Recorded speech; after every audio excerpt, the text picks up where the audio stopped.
প্রিয় দর্শক, IBTV info অনুষ্ঠানে আপনাদের সবাইকে স্বাগত জানাচ্ছি। সৌরভ ইমাম। এই অনুষ্ঠানে আমরা এমন কিছু তথ্য আপনাদের সামনে উপস্থাপন করতে চাই যেই তথ্য দিয়ে আপনারা উপকৃত হতে পারেন আমেরিকাতে। আমরা বাংলাদেশের তথ্য উপস্থাপন করি, আমেরিকার তথ্য উপস্থাপন করি, রাজনীতি নিয়ে কথা বলি। আজ আমরা এমন একটি বিষয়ে কথা বলবো যে বিষয়টা আপনাদের জন্য অত্যন্ত গুরুত্বপূর্ণ। আমরা আজকে যুক্তরাষ্ট্রে আইন নিয়ে কথা বলবো, আর এই কথা বলার জন্য আমরা স্টুডিওতে আমন্ত্রণ জানিয়েছি কিমস অ্যান্ড অ্যাসোসিয়েটস পিসির working partner engineer Abdul Khalek, যিনি একটি ল ফার্মের সাথে কাজ করছেন এই প্রতিষ্ঠানের।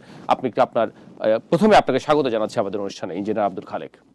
ধন্যবাদ আপনাকে, এবং ধন্যবাদ জানাচ্ছি আইবিটিভি ইউএসএ এর ক্যামেরার সামনে যারা আছেন এবং ভবিষ্যতে যারা ক্যামেরার সামনে আসবেন সকল দর্শক শ্রোতা এবং আইবিটিভির সকল কলা কৌশলী বৃন্দকে অনেক ধন্যবাদ। আপনি তো অনেকদিন যাবত আমরা জানি আপনি মানবিক, সামাজিক নানাভাবেই কাজ করছেন এই কমিউনিটিতে। দীর্ঘ প্রায় 3 দশকের মতো সময় ধরে আপনি, এই 3 দশকের বেশি কাছাকাছি সময় আপনি কাজ করছেন। আপনি এই ল ফার্মের সাথে যুক্ত হওয়ার কারণটা কি একটু বলবেন? আমি এই ল ফার্মের সাথে যুক্ত হওয়ার আসলে পিছিয়ে প্রথম যে কারণটি সেটা হলো যে আমাদের বাংলাদেশি কমিউনিটির বিভিন্ন জনকে বিভিন্ন সময়ে দেখেছি বিভিন্ন রকম সমস্যাতে তারা জড়িত জন হন, তখন তারা কিন্তু আপনার সহযোগিতা যথাযথভাবে পান না, বা তারা সঠিক লয়ার কীভাবে চয়েস করতে হবে তারা সেটার সিদ্ধান্ত নিতে না পেরে অনেক সময় দেখা গেছে যে অনেক লোকেই নিজেদেরকে লয়ার বা ল ফার্ম দাবি করে, কিন্তু আপনি যাই দেখবেন যে ওরা মাল্টি সার্ভিস। সো মাল্টি সার্ভিসে যাওয়া মানে আপনি বুঝতেছেন যে বাংলাদেশের মুদি দোকানের মতো হয়ে গেছে, ডাল চাল হলুদ মরিচ সব কিছু এক জায়গায়। তো ওইখান থেকে যে মানুষকে আসলে সহযোগিতা করতে হবে, মানুষ যাতে সঠিক জায়গায় যেতে পারে এবং সঠিকভাবে আইনজীবীকে খুঁজে বের করতে পারেন এবং তার যে প্রবলেম সে প্রবলেমের যথাযথ সমস্যার সমাধান করবে প্রয়োজনীয় ব্যবস্থা নিতে পারেন। সেজন্য আমি এই ল ফার্মের সাথে যোগদান করি। বাহ, খুব চমৎকার করে আপনি বললেন। আপনার জন্য শুভকামনা। আপনি যে ল ফার্মের সাথে রয়েছেন কিম অ্যাসোসিয়েটস পিসি, এখানে কয়জন অ্যাটর্নি আছে, কারা কাজ করছে, কে প্রধান, এখানে একটু ধারণা দেবেন আমাদেরকে? হ্যাঁ, আমি যে এই ল ফার্মের সাথে আছি এটা হলো স্বনামধন্য অনেক বড় নিউ ইয়র্কের স্টেটে একটি ল ফার্ম, যে ল ফার্মের নাম হলো কিম অ্যান্ড অ্যাসোসিয়েটস পিসি। জি, এইটার মধ্যে প্রধান হিসেবে যিনি দায়িত্ব পালন করতেছেন ওনার নাম হলো কাউন্সো কিম, এবং অ্যাটর্নি কাউন্সো কিম অ্যাটর্নি অ্যাট ল, এবং ওনার সাথে এই অফিসে যেটা হলো 164-01 Northern Boulevard, Flushing, New York, এইখানে যিনি 3 জন জুইস লিটিগেশন অ্যাটর্নি কাজ করেন, ওই 3 জন লিটিগেশন অ্যাটর্নি সহকারে 13 জন আছেন এই প্রতিষ্ঠানে। তাছাড়া আমাদের সাথে কাজ করেন, আমাদের কিম কাজ করেন মিনিওলাতে আরেকটি ল ফার্ম যারা নিউ জার্সির নিউ ইয়র্কের লং আইল্যান্ডে মিনিওলাতে আমাদের আরেকটা ল ফার্মের সাথে আমরা সংযোগ আছি, যেটা প্রসি ওয়ার্কার কম্পেনসেশন কেসগুলা ওইখানে সেটেল করে। তারপরে আমাদের আরেকটি ব্রাঞ্চ আছে নিউ জার্সিতে প্যালেসাইড পার্কওয়েতে, ওইখানেও 17 জন অ্যাটর্নি অ্যাট ল যারা কাজ করেন ওইখানে আছেন।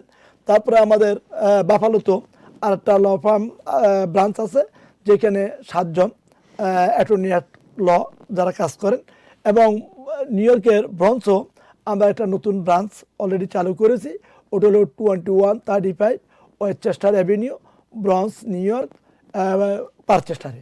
বুঝতে পেরেছি। অর্থাৎ আপনারা নিউ ইয়র্কের সিটির মধ্যে, লং আইল্যান্ডে, নিউ জার্সি, বাফেলো এবং ব্রঙ্কসে বিভিন্ন জায়গায় আপনারা সেবা দিচ্ছেন, সেবার মানসিকতা দিয়ে। আচ্ছা, একটা জিনিস জানতে চাইবো, যদি আপনি ল ফার্মের সাথে যুক্ত রয়েছেন, আপনার অ্যাটর্নির মাধ্যমে যদি এখন ধরেন আপনার এই যে এই স্নোফল হয়েছে, আজকে তুষারপাত হয়েছে, রাস্তাঘাট পিচ্ছিল, স্লিপারি অনেক, এখানে যদি কেউ দুর্ঘটনা পড়ে সেক্ষেত্রে তারা কি ধরনের কম্পেনসেশন পেতে পারে, সুবিধা পেতে পারে, আইনি সহায়তা পেতে পারে আপনার প্রতিষ্ঠানের মাধ্যমে? হ্যাঁ, ধন্যবাদ। এটা যেহেতু আজকে তুষারপাত ঘটেছে মাত্র, সো এটা কিন্তু সবচাইতে প্রয়োজনীয় একটা প্রশ্ন এবং অতি গুরুত্বপূর্ণ একটা প্রশ্ন। একদম আপনাকে ধন্যবাদ যে আপনি জনসচেতনতা করার জন্য এই প্রশ্নটা করেছেন। আইনটা মানুষের জানা দরকার রয়েছে। আমি বলবো যে আপনারা কেউ হাঁটার সময় ইচ্ছাকৃতভাবে পড়ে নিজে টাকা পয়সা পাওয়ার জন্য ওই চেষ্টা না করে, হাত পা না ভেঙে সতর্ক চলাফেরা করুন, এবং বাইরে হওয়ার সময় আপনারা জ্যাকেট পরিধান করুন এবং জুতো পরিধান করার সময় ওইরকম জুতো নিন যেটা স্লিপারি করবে না। আর যদি নাকি এত সতর্কতার পরেও দুর্ঘটনা তো আসলে বলে কয়ে আসে না। যদি সত্যিকার অর্থে আপনি দুর্ঘটনায় পতিত হয়ে যান, অর্থাৎ স্লিপারি রোডে স্লিপ কেটে পড়ে যান, আপনার যদি হাত ভেঙে যায়, পা ভেঙে যায়, অথবা শারীরিকভাবে আপনি যদি সত্যিকার অর্থে ক্ষতিগ্রস্ত হয়ে থাকেন, তাহলে আপনার জন্য ক্ষতিপূরণের 100% ব্যবস্থা আছে। আপনি আমাদের ল ফার্মের সাথে যোগাযোগ করতে পারেন। আমাদের যে law firm Kim and Associates, সে স্লিপারি রোডের ক্ষেত্রে যারা ক্ষতিগ্রস্ত হবেন, আপনি যে বাড়ির সামনে পড়েছেন ওই বাড়ির, যদি নাকি ওই বাড়ির সীমানার মধ্যে পড়ে থাকেন, দেখা গেছে আপনি যে কার্ভ দিয়ে হাঁটতেছেন ওই কার্ভের আপনি বাড়ির অর্ধাংশে পড়েছেন নাকি সিটির অংশে পড়েছেন, সেটাও কিন্তু বিবেচনার বিষয়। যদি আপনি বাড়ির অংশে পড়ে থাকেন, তাহলে বাড়ির যে ইন্স্যুরেন্স আছে সেই ইন্স্যুরেন্সের মাধ্যমে আপনাকে রিকভারির ব্যবস্থা করবে আপনার অ্যাটর্নি। আর যদি নাকি আপনি সিটির অংশের মধ্যে পড়ে থাকেন, তাহলে আপনার অ্যাটর্নির মাধ্যমে আপনি সিটির থেকেও এই ক্ষতিপূরণ পেতে পারেন, যদি সিটি অন টাইমে এই রাস্তাটি ক্লিন না করে থাকে এবং সল্ট, যেটা আমরা বলি লবণ, ছিটানো না দিয়ে থাকে। বাড়ির মালিকও সেম থিং, যদি অন টাইমে উনি যদি নাকি ক্লিন করে না থাকে এবং তার উপরে যে নিয়মাবলীটা আছে নিউ ইয়র্কের, সেই নিয়মাবলী তাকে লবণ দিতে হবে।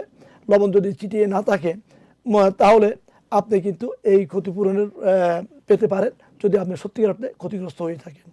আর অনেক সময় দেখা গেছে যে আমরা ওইরকম পড়ে যাই যে এটা সিটি এবং স্টেট, অর্থাৎ যেহেতু ফুটপাতের জায়গাটা তো 50-50, দেখা যাচ্ছে ওই 50-50 যেখানে ওইখানে আপনি পড়েছেন, মানে অংশটা বাড়ির অংশ পড়লো, সিটির অংশ পড়লো, ওই ক্ষেত্রে কী করবেন? সেই ক্ষেত্রে কিন্তু তখন দুইটা অংশকেই আপনার অ্যাটর্নি সু করবে এবং পরবর্তীতে প্রমাণের মাধ্যমে নির্ধারিত হবে কে কত পার্সেন্ট ক্ষতিপূরণ দিবে। সেটা প্রমাণটা কিভাবে করবে? প্রমাণ করার জন্য যে অংশটুকু, সেটুকু প্রথমত আপনার যিনি পতিত হয়েছেন তিনি তো আপনাকে বলতেছেন যে কোথায় পড়েছেন, কি পড়েছেন। তারপরে আপনার যে এখন তো বিভিন্নখানে আপনার হচ্ছে ক্যামেরা থাকে, বাড়ির ক্যামেরা থাকে, রাস্তার ক্যামেরা থাকে, পুলিশের ক্যামেরা থাকে, আপনি জানেন। সো অনেক কিছু এখানে থাকে। সিটির বিরুদ্ধে গেলে সিটি কিন্তু পুঙ্খানুপুঙ্খ সব কিছু আপনার হচ্ছে ভালো করে তারা অবজার্ভ করে যদি দেখে যে আপনি কোনো মিথ্যার আশ্রয় নেননি, যদি আপনি মিথ্যার কোনো আশ্রয় নিয়েছেন এটা যদি প্রমাণ হয়, তাহলে আপনি কিন্তু ক্ষতিপূরণের বিনিময়ে উল্টো জেলও খাটতে পারেন। সো এক্ষেত্রে কিন্তু 100% আমি আপনাদের বলবো neat and clean, crystal clear এবং সততার সহিত আপনি যা ইনফরমেশন দিবেন সততার সহিত দিবেন, যাতে আপনি আপনার রাইটস সত্যিকার অর্থে পেতে পারেন। অবশ্যই, আপনি খুব সুন্দর করে আপনি ব্যাখ্যা দিয়েছেন। আচ্ছা, একজন বাড়ি মালিক, এটা আমার জানার আগ্রহ, আপনার প্রতিষ্ঠান ধরেন আপনি থাকছেন নিউ ইয়র্কে কিন্তু আপনি বাড়ি কিনছেন বাফেলোতে, সেক্ষেত্রে যদি অন্য কোনো কেউ যদি ভুক্তভোগী হয় আপনার বাড়ির সামনে, আপনার ভাড়া দিয়ে থাকে, সেক্ষেত্রে আপনার দায় কতটুকু, মানে বাড়ি মালিকের দায় কতটুকু, এই সম্বন্ধে আপনার প্রতিষ্ঠানের মাধ্যমে মানে একটা ইনফরমেশন আপনি দিবেন আমাদের দর্শকদের জন্য। হ্যাঁ, আপনার বাড়ি যেখানে থাকুক, নিউ ইয়র্ক স্টেট এর রুল রেগুলেশন অনুযায়ী ল্যান্ডলর্ডকেই বাড়ির এই স্নোফলের ব্যাপারটাতে তাকেই ক্লিন করতে হবে। এখন আপনি যদি নাকি বাড়ির মালিক হন, তাহলে আপনি যে এলাকাতে বাড়ি আছে ওই এলাকাতে চেষ্টা করবেন যে আশেপাশে কোনো বিল্ডিং আছে কি না, ওই বিল্ডিংগুলোতে কোনো সুপার আছে কি না। যদি থেকে থাকে তাহলে ওই সুপারদের সাথে আপনি একটা কন্ট্যাক্ট করে নেবেন। সে কন্ট্যাক্ট করে নেওয়ার পরে দেখা গেছে স্নোফল হলে তারা কিন্তু আপনার কন্ট্যাক্ট অনুযায়ী ওটা ক্লিন করে দিচ্ছে। অথবা আপনি বাইরে থাকলে আপনার তো প্রতি সপ্তাহে আপনার হচ্ছে বাড়ির ক্লিন করতে হচ্ছে, গার্বেজ রিমুভ করতে হচ্ছে। সো ওইরকম যেই কাজ, যাকে দিয়ে এই কাজটা করাচ্ছেন তাকেও আপনি কিন্তু ওই যে এই কাজের দায়িত্ব দিতে পারেন যে যদি কখনো স্নো পড়ে তাহলে এই স্নো তুমি ক্লিন করবা, আর বাড়ির ভিতরে কিন্তু সল্ট রেখে দিবেন এবং তাকে বলবেন যে যাতে সময় মতো লবণ ছিটিয়ে দেয়। আর 2 নম্বর যে কথাটা সেটা হলো যে যাকে আপনি দায়িত্ব দেন, বাট সব কিছু সামগ্রিক দায়ভার কিন্তু বাড়ির মালিকের উপরে থেকে যায়। এই জন্য খুব সাবধান থাকতে হবে। এই জন্য বাড়ির মালিকদেরকে সব সময় সতর্কতার সহিত আপনার দেখাশোনা করতে হবে। ভেরি গুড ভাই, খুব ভালো একটা ইনফরমেশন পেয়েছি আপনার প্রতিষ্ঠানের মাধ্যমে। আচ্ছা, আপনার প্রতিষ্ঠান কিম অ্যাসোসিয়েটস পিসি আর কি কি ক্ষেত্রে মানুষকে সেবা দিয়ে থাকে?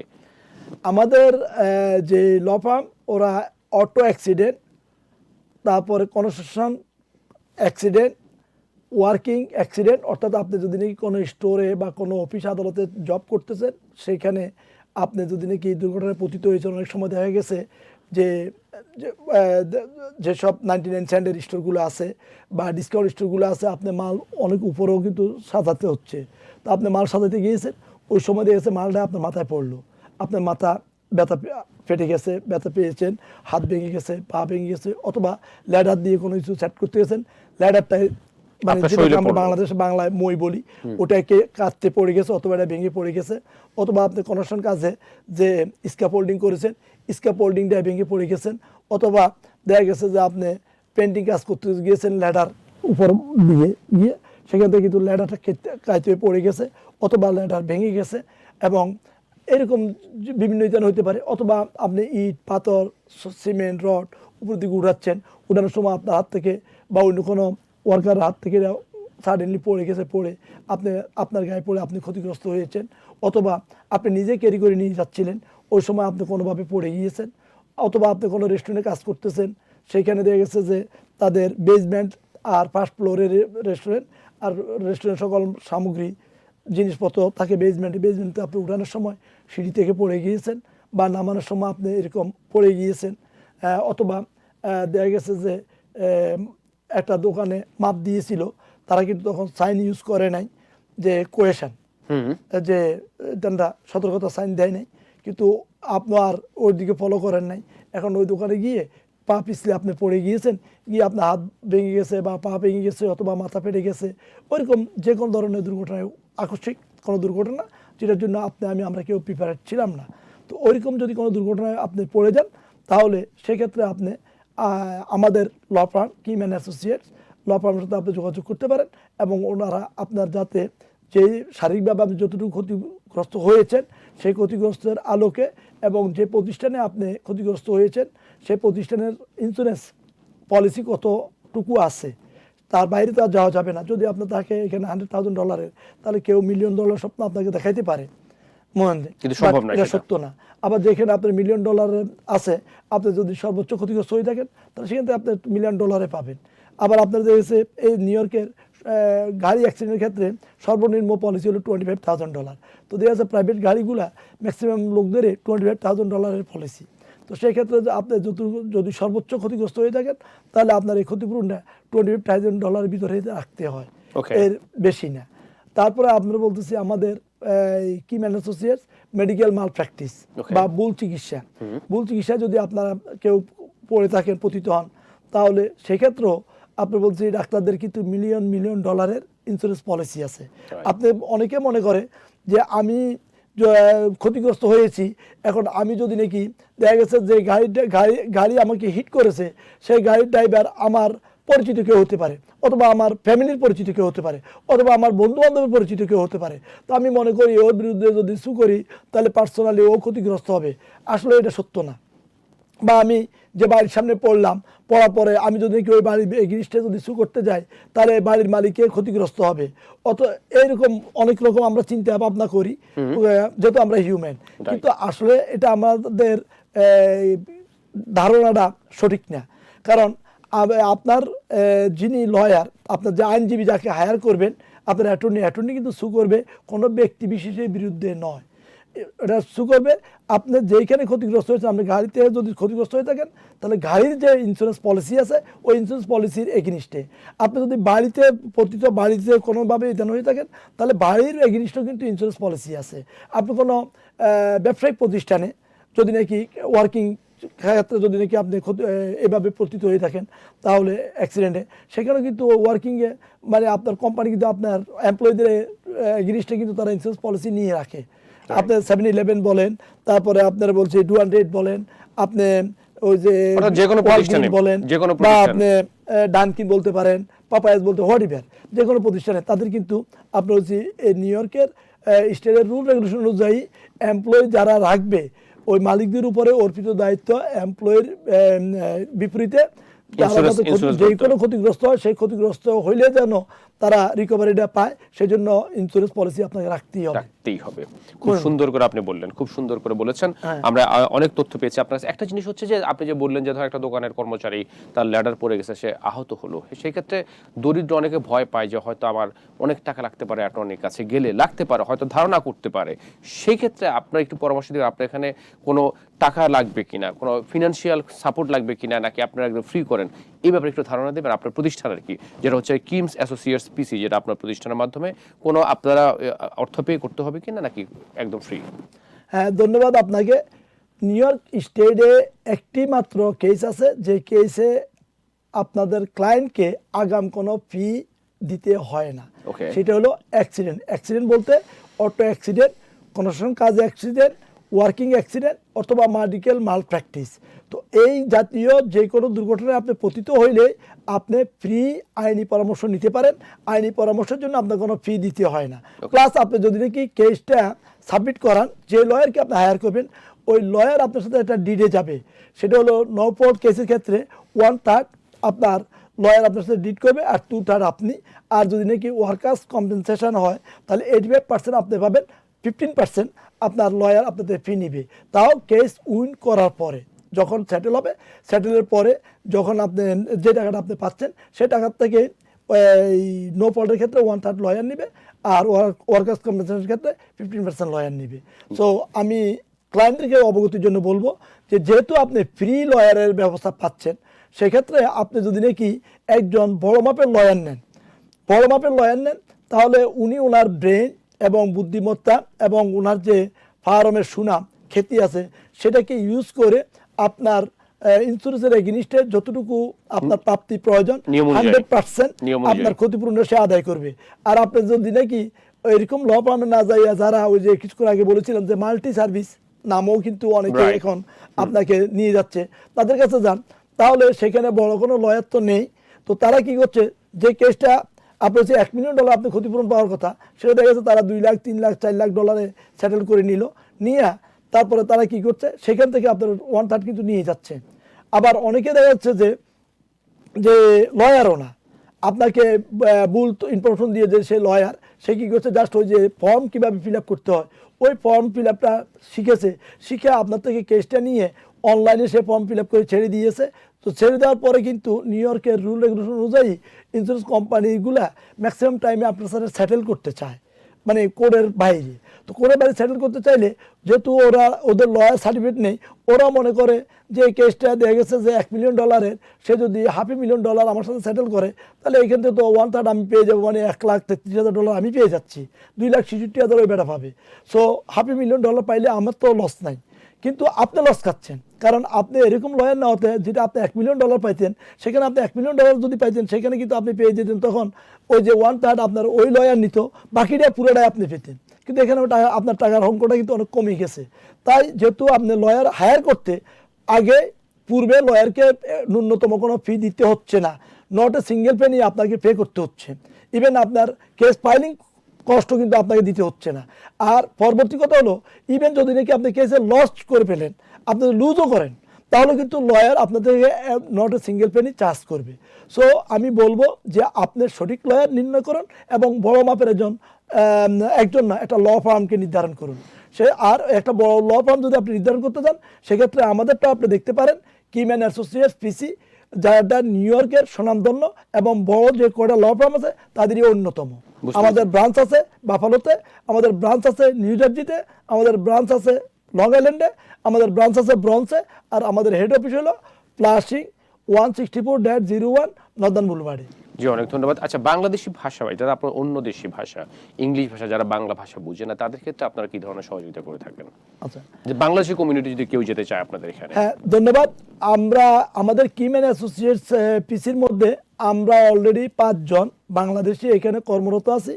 আমাদের এইখানে অ্যাডভোকেট রিদওয়ান রাজ্জাক সেতু, যিনি ঢাকা জজ কোর্টের লয়ার হিসেবেই ছিলেন, উনি এখন আমাদের এই ল ফার্মে আছেন। সো আপনারা বাংলা কি দায়িত্বে? কেস ম্যানেজার হিসেবে উনি আমাদের ল ফার্মের একজন কেস ম্যানেজার হিসেবে দায়িত্ব পালন করতেছেন। সো বাংলায় কথা বলতে চাইলে ওনার মাধ্যমে আপনি দোভাষীর কাজটাও করতে পারেন। আপনি উকিলের সাথে কথা বলবেন, উনি আপনার দোভাষী হিসেবে কাজ করবে, অথবা যে কোনো প্রশ্ন উত্তর আপনি ওনাকেও করতে পারেন। তারপর আমাদের এখানে আরেকজন মহিলা আপা আছে, ওনার নাম হলো আফরোজা। তারপর আমাদের এখানে আছে মারিয়া, আমাদের এখানে আছে মুনতাসির। সো ভাষাগত কোনো সমস্যা ভাষাগত সমস্যা শুধু এটা না, আমাদের এখানে Bangla, Urdu, Hindi, Spanish, Korean, Chinese এবং ইংলিশ, এই ভাষাগুলো আমাদের অ্যাভেলেবল আছে। এরপরে যদি অন্য কোনো ভাষারও কোনো ক্লায়েন্ট আমরা পাই, তাহলে আমরা অনলাইনে ইন্টারপ্রেটারকে দিয়ে আপনাদের এই কেসগুলো ডিলিং করাই থাকি। জি, অনেক ধন্যবাদ। আমরা অনেকক্ষণ কথা বললাম, অনেক ইনফরমেশন পেয়েছি আপনার প্রতিষ্ঠানের মাধ্যমে, কিমস অ্যাসোসিয়েটস পিসির মাধ্যমে। এখন আমরা শেষ করব, শেষ করার আগে আপনি দর্শকদের উদ্দেশ্যে কিছু বলতে চান কিনা? হ্যাঁ, দর্শক শ্রোতাদেরকে আমি বলবো যে ভাই, দুর্ঘটনা আপনার আমাদের নিত্য সঙ্গী। কে কখন কোথায় কিভাবে দুর্ঘটনায় পতিত হয়ে যাব আমরা কেউ জানি না, কিন্তু দুর্ঘটনায় যখন পতিত হবেন, হওয়ার পরেই আপনি মহান আল্লাহর উপরে ভরসা রেখে মনে বল নিয়ে আপনি সামনে এগিয়ে যাবেন, যে এই যে দুর্ঘটনা আমি পড়েছি সেই দুর্ঘটনা থেকে কীভাবে রিকভারি নিতে পারি। আর সেক্ষেত্রে আপনি কি করবেন, একজন সুযোগ্য ল ফার্ম আইনজীবী এবং একটা সুযোগ্য স্বনামধন্য ল ফার্মের সন্ধান করবেন। সেই স্বনামধন্য ল ফার্মের মাধ্যমে আপনি যদি যান, তাহলে আপনি গাড়ির দুর্ঘটনায় পড়েন, অথবা কোনো সময় কাজের দুর্ঘটনায় পড়েন, অথবা কাজের দুর্ঘটনা পড়েন, অথবা ভুল চিকিৎসায় পতিত হন, আপনি কিন্তু আপনার সঠিক ক্ষতিপূরণটা আপনি পাবেন। এই ক্ষেত্রে আপনার কোনো ক্ষতি হওয়ার সম্ভাবনা নেই। অর্থাৎ সঠিক সময় সঠিক সিদ্ধান্তটা নিতে হবে ইনশাল্লাহ। আর সর্বশেষ যে কথা, সেটা হলো আমি স্পেশালি অ্যাজ এ বাংলাদেশি কমিউনিটির দীর্ঘদিন সার্ভিস দিচ্ছি, এবং বাংলাদেশ কমিউনিটিতে সামাজিকভাবে, রাজনৈতিকভাবে বিভিন্ন জনের সাথে, বিভিন্ন লোকদের সাথে চলাচল করি। সেক্ষেত্রে আমি বলবো যে আপনারা কেউ যদি নাকি এরকম কোনো ক্ষতিগ্রস্ততে উপনীত হন, তাহলে আমাদের ল ফার্মে অন্তত একবার এসে দেখা করে যান। আপনার কোনো ফি লাগবে না, এবং আপনি যদি আসতে চান তাহলে আমাকে স্পেসিফিক কল দিবেন, আমি আপনাকে পিক আপ করে আমার ল ফার্মে নিয়ে আসবো। আপনি আমার লয়ারের সাথে কথা বলে আপনি যদি স্যাটিসফাইড হন, তাহলে আমাদের এখানে কেস সাইন করবেন। আপনি যদি নাকি অন্য কোনো ল ফার্মের সাথেও যোগাযোগ করতে চান, কথা বলতে চান, আপনি ওইখান থেকে কথা বলে এসে অন্য জায়গাতে যাচাই বাছাই করেন। যাচাই বাছাই করার পরে যেটা আপনার কাছে বেস্ট মনে হবে সেখানে আপনি যাবেন। বাট আমাদের এইখানে আমি হাইলি রিকোয়েস্ট করবো, যাচাই না করে মনেননি আপনি আমাদেরকে অ্যাভয়েড করেন না। একবার আসার জন্য আপনি আহ্বান করছেন Kims and Associates PC. Engineer Abdul Khalek, আপনাকে অনেক ধন্যবাদ। আপনি চমৎকার করে কিছু তথ্য উপস্থাপন করলেন, যেটা আমাদের অনেকেরই উপকার আসতে পারে। অনেক ধন্যবাদ সময় দেওয়ার জন্য। দর্শক, আপনাদেরকেও অনেক অনেক ধন্যবাদ এতক্ষণ আমাদের সাথে থাকার জন্য। আজকের মতো বিদায় নিচ্ছি। অচিরেই অন্য কোনো সাবজেক্ট এবং অন্য কোনো অতিথি নিয়ে আপনাদের সামনে হাজির হব। সেই পর্যন্ত সবাই ভালো থাকবেন, সুস্থ থাকবেন এবং সবসময় আনন্দে থাকবেন। আল্লাহ হাফেজ।